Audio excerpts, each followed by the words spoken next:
IVM.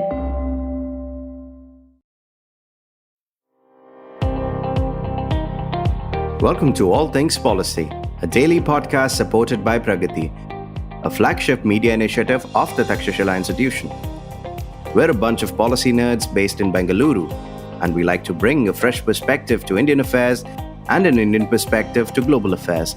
So grab a cup of coffee, sit back, and join us for today's chat.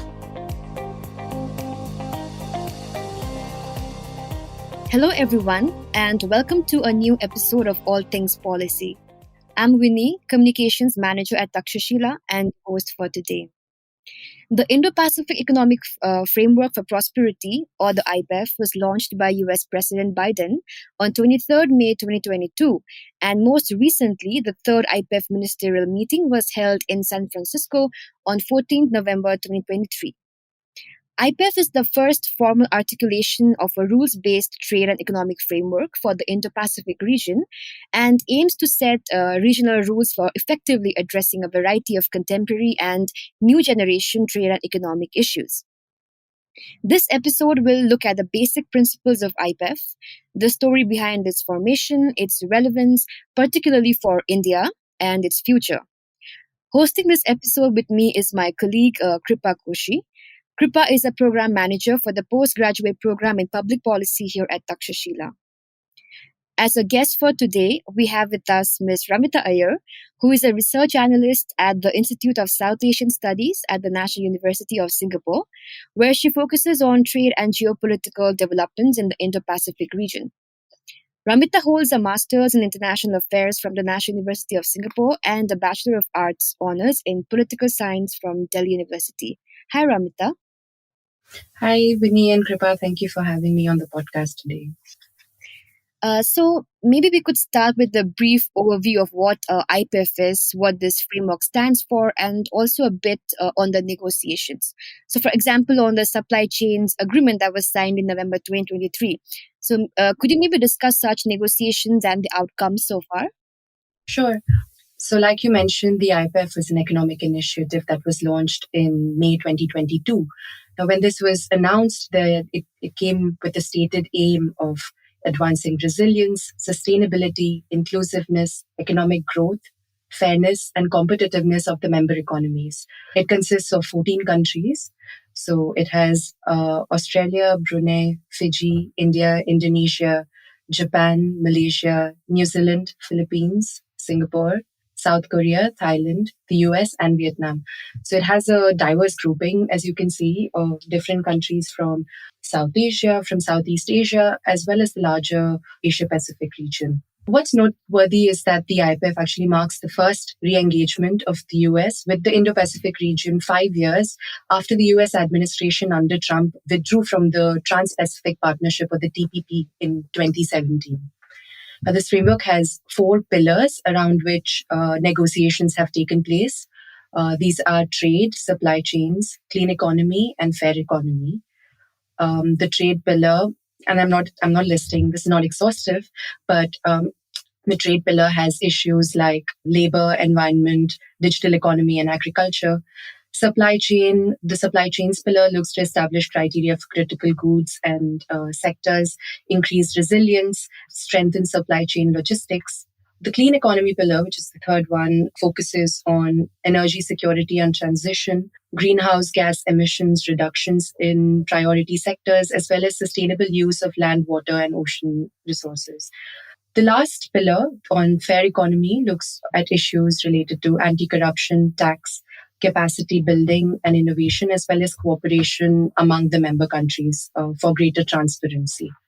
You also spoke about the negotiations. So through 7 rounds of negotiations that have taken place since the IPEF's announcement in 2022, as well as 3 ministerial meetings and a number of senior official meetings, negotiations have been concluded for 3 of the 4 pillars of the IPEF. Now, these include the supply chains pillar, which has included the establishment of an IPEF Supply Chains Council, a Supply Chains Crisis Response Network, as well as a Labor Rights Advisory Board. The clean economy pillar has the IPEF Catalytic Capital Fund, the IPEF Clean Economy Investor Forum, as well as a Global Climate Fund. on the fourth pillar, on fair economy, there's going to be a regional anti-corruption hub that will be established in Southeast Asia. And there's also plans for a funded program that will be implemented by the UNODC. So maybe next we can move to the context in which IPEF came about. So what do you think was the reason behind the formation of IPEF? I mean, there have been other mega regional agreements like IPEF in the past. So what is it that makes IPEF different and stand out from other frameworks? So I think to get a sense of this, we need to go back about 20 years, or perhaps even a bit further, actually, to 1995, when the WTO was established to respond to what were then new age economic issues. But we've seen in the years after that its progress has fallen short of addressing multiple issues relevant to contemporary trade. So this is what gave rise to the mega regional FTAs, like you mentioned, because these were seen as an important mechanism to forge trade integration between the interested countries. Modern FTAs, which are being signed in the 21st century, are emerging to be more about facilitating economic interdependence through the coordination of rules that regulate production and trade, including behind the border regulations. Now, what this means is that traditionally, trade agreements focused on issues, on policy issues that were at the border, which meant custom duties, tariffs, and trade facilitations surrounding that. But with the emergence of mega regional agreements, the focus went behind the border. So you look at, and these are called deep FTAs, where the purview moves beyond into domestic regulations. So these include issues like labor, environment. So in this way, the agreements attempted to offer nations the opportunity to gain from the economies of scale and have comparative advantage. In this context, we saw CPTPP, RCEP being signed, which have wide coverage and also include multiple of these new age economic issues. But the outbreak of the COVID-19 pandemic and subsequent developments after that have impacted the overall outlook on FTAs globally. The rapid growth of digital transactions and digital trade, the need for de-risking critical supply chains, making trade aligned to the goals of sustainable development and decarbonization, as well as making trade more socially inclusive by ensuring gender parity, have raised doubts over whether existing mega-regional agreements and FTAs can adequately address these issues. So this actually gave rise to new kind of engagements beyond the traditional mega-regional agreements. One of it has been issue-specific frameworks. For example, the digital economy partnerships, like the DEPA signed between New Zealand, Chile, and Singapore, or even bilaterals like the DEPA signed between Singapore and Australia. We also saw that existing FTAs have been reviewed to respond to newer challenges. The third kind has been the emergence of non-traditional rules-based frameworks, which are premised on contemporary geographies, which in this case is the Indo-Pacific, where these are driving non-traditional economic engagement between countries. So this is a long-winded answer to the context, but I hope it benefits your listeners. Thanks so much for that, Ramita. I think you've sort of laid a really good foundation for us to go even a little bit deeper on the subject rather of IPEF. So maybe if you don't mind elaborating for some of our listeners, why do you think the IPEF uniquely matters? If you could go a little bit more into what you see as some of the distinct features of the IPEF, and then even touching on the broader context in which a lot of these economic developments are happening. Sure, I think first is the coverage. So if you look at the member countries that are part of the IPEF, they span across different regions. We have countries that are from South Asia, Southeast Asia, as well as the larger Indo-Pacific region, like I mentioned earlier. Now, this grouping also includes major economies, emerging economies with which the US already has FTAs, as well as others for whom this will be the first economic negotiation with Washington. In terms of population, they represent more than 30% of the world population. In terms of economic size, the IPEF consists of 4 of the 10 largest economies of the world and accounts for more than 40% of global GDP. Also, to situate it within the broader regional landscape, the 2 mega regionals that I mentioned earlier, CPTPP and RCEP, they are distinctly distinct from the IPEF in certain ways, which I will elaborate when I go into the features. So, but just to give at this stage, just to give a general sense of the regional environment within which the IPEF is coming, we see that the framework has a larger scope in terms of both population and GDP when you compare it to CPTPP and RCEP. I think the most distinguishing features of the IPEF, which is one of the main reasons why it matters, is that it does not offer market access. Now, traditional free trade agreements like RCEP and CPTPP are all about direct market access for those who are part of these agreements. But the IPEF has avoided discussions on the contentious issues of tariffs as well as rules of origin right from the beginning. The focus instead has been on resilience and trade facilitation. It also does not require congressional approval in the US to go through. It is being passed as an executive order. So you don't really have the backing authority in the US to make this an enforceable binding agreement. The IPEF has also adopted modular approach to negotiations, which means that each of the 4 pillars that I mentioned, which is on trade, supply chains, clean economy, and fair economy, so these are being treated as standalone agreements, which means that members are offered sufficient flexibilities to leave or take standards. Now, here again, it departs from traditional free trade agreements where every single item on every single clause has to be agreed upon between each and every member that's a part of it. And it's very common that these negotiations get stalled for several weeks and months because not all negotiators are on the same page regarding particular sensitivities for them. Now, the IPEF has conveniently put aside this by treating each of the pillars as separate agreements in themselves. I think the third distinguishing feature is because of its focus on new age economic issues. So these are actually called the WTO X feature. So, which means that these are provisions on some policy areas in economic agreements that fall currently outside the mandate of the World Trade Organization. But, we're still seeing countries actively in their FTAs or on both the bilateral level as well as the regional level, working with other countries on these issues. So this would include agriculture, labor, environment, and taxation, all which are extensively covered within the mandate of the IPEF. I think what's also important is to look at the broader geopolitical context.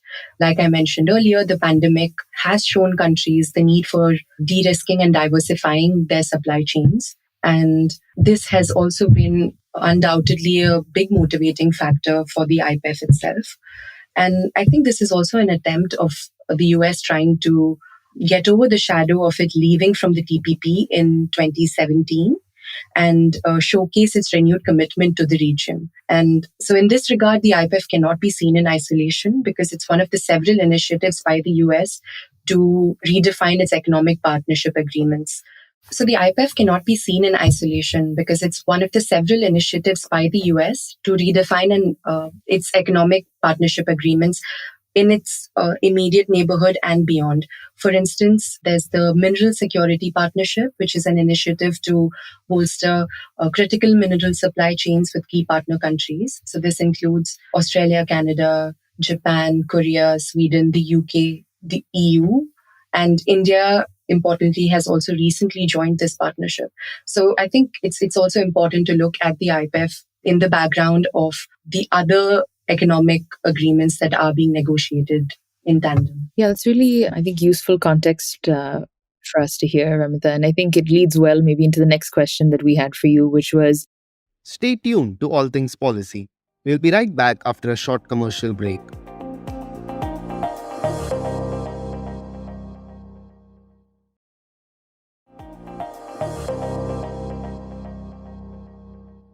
Now that you've sort of set the scene for us on some of the geopolitical context that's allowed for the IPEF to develop, I think a pertinent question then would be, how do you see the IPEF being relevant for India in particular? So I think during the launch of the IPEF, there was varying levels of enthusiasm among the member countries that had decided to be a part of the framework. But what was noteworthy was that the Indian Prime Minister, who was present at the launch in May 2022, was quite enthusiastic. In fact, he lauded it for its aim to make the Indo-Pacific an engine of global economic growth. He also indicated India's intentions of working closely with all the IPEF members for ensuring its flexibility as well as inclusivity. I think it's important to note that the IPEF comes at a time in India-US relations where the government-to-government level of engagement between the two sides is perhaps at its strongest. And one of the factors, of course, behind this has been the US-India comprehensive global and strategic partnership. So India's motivation then appears to be primarily strategic, where some of the expectations for India includes a potential shift of production centers in critical sectors, a deeper integration within the global supply chains, a degree of mobilization of investments, as well as under the Pillar 3, access to low-cost and long-term climate finance. A number of important sectors for India are being covered. For instance, under the supply chain pillar, there is a unique bottom-up approach where countries are listing out their critical sectors, which is then being discussed and deliberated at the framework level. In this regard, the Indian government has actually noted that this could contribute directly to a shift in production centers, which would then lead to an increase in the domestic manufacturing capability and thereby feed into the government's campaign of Atmanirbhar Bharat or self-reliant India. Just one more point here. I think under the clean economy, India can also benefit from access to key goods and technology transfers in the critical sectors for environmentally sustainable development. And in the green hydrogen initiative that has also been announced would help achieve India's goals in this regard. Thanks for outlining that, Ramta. And I think it's really timely analysis from you, even as, listeners may have come across some analysis in mainstream media around how GOI's Ministry of Law and Justice is currently looking at proposals for the IPEF's clean economy and fair economy pillars. So eventually we know that the process will move toward, even cabinet approval. And we've seen officials go on record to talk about how important these two pillars are for the country and the specific priorities really that those pillars represent in line with India's ambitions and aspirations for economic development. I think this has been really, really interesting for us to hear from you, but I think it would be great to hear even just the broader perspective of beyond now its relevance for India, as we've just discussed. It would be helpful, I think, to hear where you think the IPEF is headed. Even as you mentioned previously, there's a particular novel approach that the IPEF has taken. So does that sort of set some precedents insofar as other types of economic agreements in the future? And then even if you could unpack a little bit for us, when you mentioned in passing the US's involvement in all of this, we know that there are the 14 partner countries that are involved here, but it seems like the US has taken quite a strong sort of leadership role in helping advance developments on the IPEF. So if you wouldn't mind maybe touching on those 2 points for us.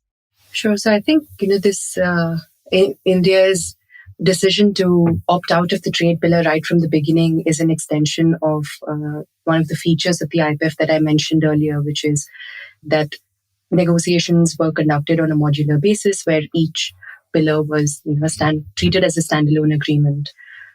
So like you mentioned, India is a part of pillars 2, 3, and 4, but has stayed disengaged from pillar 1 right from the beginning, or like you mentioned, the public language is that they have observer status. So India's decision might have been motivated by its general hesitation to negotiate on new generation sensitive trade issues like that of labor standards and cross-border data flows, especially since its own domestic regulations are yet to be fully institutionalized in these areas. So what this would mean is that if India chooses to engage on these subjects in the absence of adequate domestic regulations, it would be accepting the default choice of being a standard taker in this regard, which means that countries that do have strong domestic regulation will set out the norms, the rules, the standards, and countries that don't have this in place will just have to accept it. So this is really not an appealing proposition for countries to be in. And I think this is the primary driver behind India's decision to stay out of Pillar 1 on trade. But nonetheless, I think it is an opportunity for India to be at the table. So if you see, India is not a part of CPTPP, and India quite infamously did not go through with the signing of PRCEP after several years of deliberations. So I think the IPEF offers India a chance to play a part in the shaping of global rules and standards in the Indo-Pacific region. So I think this is also in line with India's economic engagement over the past years. So just in 2022, we saw that India concluded an FTA with Australia, the Australia-India Economic Cooperation and Trade Agreement, another one with UAE, the Comprehensive Economic Partnership Agreement. And you might have seen in the news right now, India is currently negotiating FTAs with EU and the UK. And in the UK FTA, the round 14 of the negotiations took place beginning just last week. And both sides are anticipating that concrete outcomes will be arrived at by October this year. So I think this is in line with India's economic engagement, where there has been a renewed commitment for FTAs and engaging bilaterally with several countries, both in India's neighborhood as well as beyond. And it sort of shows that such engagements are important from both an economic as well as a strategic perspective. So another question I had, Ramita, and it would be great to hear your thoughts on this, is some of the public language that we've seen from GOI's Ministry of Commerce and Industry, making a point to specify that India has observer status on Pillar 1, which is the trade pillar of the IPEF. So would you be able to sort of explain to our listeners a little bit more what could be some of the motivations for being a participant in the other three pillars? So that would be the supply chains, clean economy, and fair economy pillar, but choosing to take observer status in the trade pillar. I think that would be useful for our listeners. But then also, if you could elaborate on any other relevant commentary on that subject. So I think broadly, by dropping discussions on market access, the IPEF has actually confused traditional trade watchers to a certain degree, because the framework seeks to make rules on trade and cross-border business, but without deliberating on market access itself and without calling it an FTA. Now, Biden administration did articulate the framework as a 21st century economic arrangement for 21st century economic problems.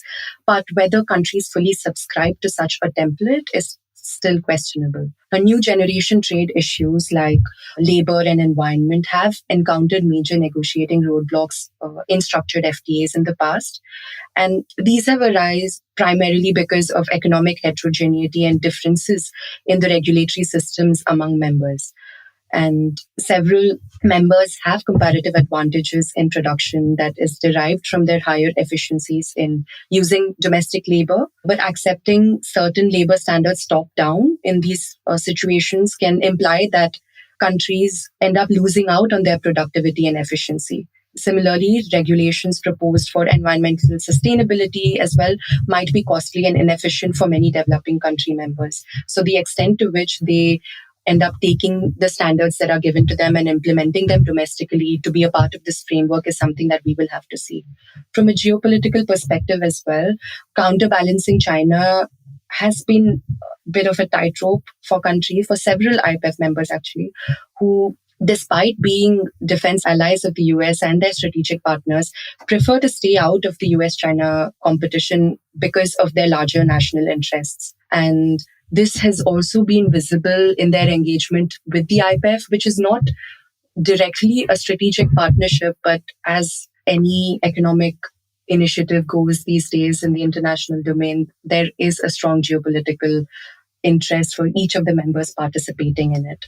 On your question regarding the US leadership, I think it's firstly the structure that's being followed by the US government itself is quite interesting to note, because the IPEF negotiations were being led by two different departments. One was the Office of the US Trade Representative, which looked at Pillar 1, and the remaining three pillars were under the US Department of Commerce. There's also considerable speculation now over whether the US would stay committed to the IPEF in the event that the Biden administration is voted out of office. Envisioning a TPP-like scenario unfolding for the IPEF is a worry for both stakeholders within the US, but also across the various member countries. But I think the political as well as commercial stakes that are involved in a rules-based framework like the IPEF signals that in some form or the other, it is here to stay, because the costs that are involved in making a substantial process like this would otherwise get crippled for many years to come. Thank you, Ramita. And maybe if I could just ask a question that I'm personally curious about is, we listed previously the many partner countries in the region that are a part of the IPEF. Do you anticipate or see any of those countries sort of stepping up to play a bigger role? I mean, participating and sort of, I don't mean to frame it as maybe competing with how the US is sort of pushing that leadership role, but you can see as being a strong voice in shaping how the IPEF is developing. Is there some speculation you'd like to share on that regard? So I think there's definitely a role for the middle power countries within the initiative to step up. I mean, those that have the capacity as well as just the capability within the grouping to be able to take on a larger position. And this was actually the case in for the TPP. When the US exited, we saw Japan and other countries actually play a bigger role and then transform it into the CPTPP that we have today. So I think there's definitely space for middle power countries that by and large have better clarity in their standards to be able to take on a better role within the framework in the event that we see US commitment wavering in the months to come. Yeah, that was really helpful analysis, I think, for us, Ramita. Thank you. So I think we're coming toward the tail end now of our episode, and we've covered a lot of ground here. So maybe even as we conclude, I'll just turn things over back to Wini to end with her question. Yes, so I was reading your paper on IPEF that you wrote for ISAS. Very interesting, by the way. And there you mentioned how there have been differing approaches towards the framework, right? So while Southeast Asian countries have been cautiously optimistic, as you call it, you mentioned that countries like India have been enthusiastic about this initiative. So despite these differences, do you see IPEF being a success story and perhaps creating a pathway for similar initiatives for these countries to work together?